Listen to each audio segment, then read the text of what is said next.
5, 4, 3, 2, 1, go!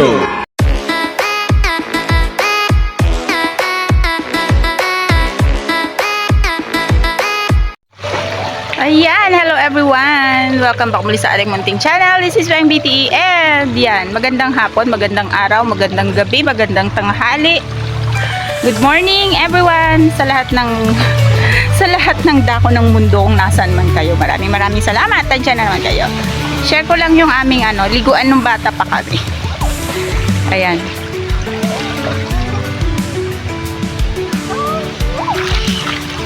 Yan, oh.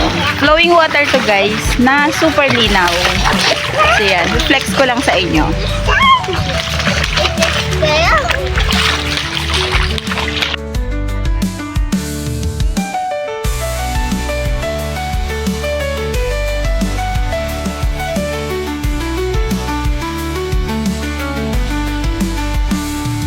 And yun. Pakita ko lang sa inyo guys tong area na to, lugar na to, dito sa hometown ng aking mother sa Lagayan. Ayan. Flowing water. Flowing water kung saan pwede kang maligo, pwede kang maglaba, kasi ang linaw ng tubig oh. Patingnan naman yung pamangkin ko yan.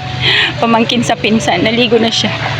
Tapos yung niya, yung pinakapuno nung doon sa taas.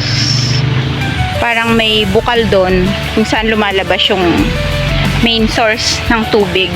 Pero etong area na to, etong tubigan na to, lumalabas lang yung tubig niya during rainy season. Kasi kapag summer, walang katubig-tubig to, dry. So lumalabas lang yung yung tubig na flowing na ganito. Ayan, during rainy season. So kapag nag-start ang tag-ulan ng mga July, lalabas na yan. Mas malaki pa nga actually yung kapag sobrang lakas ng ulan tapos tuloy-tuloy. Mas malaki pa to. Aabot siya hanggang dyan sa may area na yan ng puno. Malaki siya. Pero ngayon ilang araw na kasing hindi nag-uulan kaya medyo yung tubig. Pero may part na malalim. Ayan, pwede ka naman pwede ka nang lumublob dyan. Na yung bata.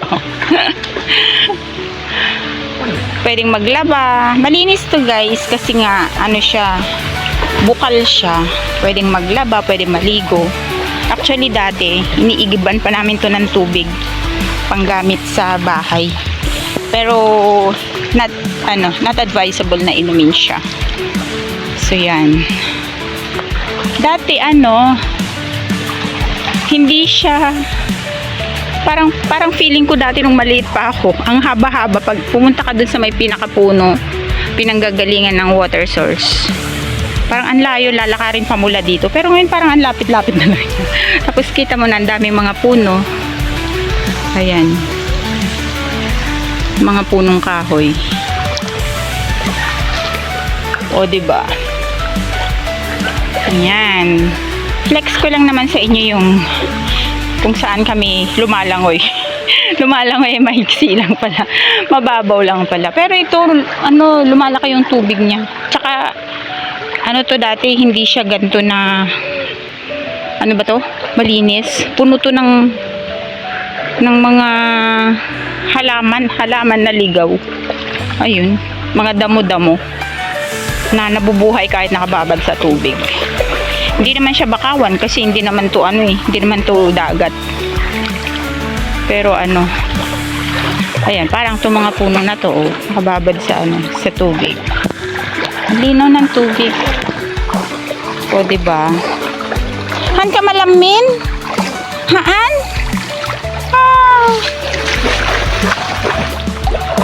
O ayan mga bato-bato na yan, labahan nila yan.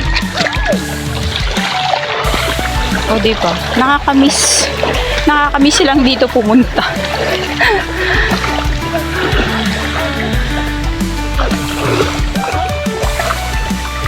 Ayan, dun siya nanggagaling sa puno ng na yun, sa may mga, ang tawag doon, ugat-ugat ng puno na yun.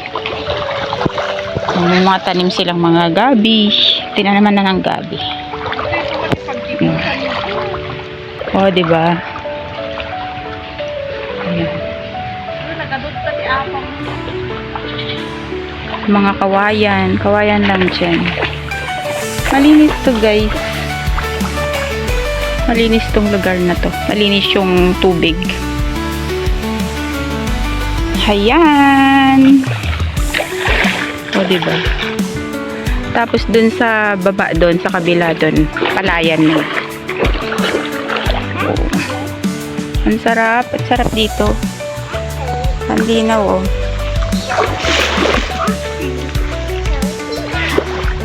So, yan. Thank you so much for watching. Bye-bye, everyone. Please like and share and subscribe. Maraming salamat. God bless. Thank you so much. Bye! So, yan. Thank you so much for watching. Maraming salamat sa inyong lahat. Keep safe and God bless. See you all. Sana nag-enjoy kayo sa short video ko na to. Thank you so much. Bye-bye. Love you all. Smile in your heart. You brighten my day, showing me my direction. You're coming to me.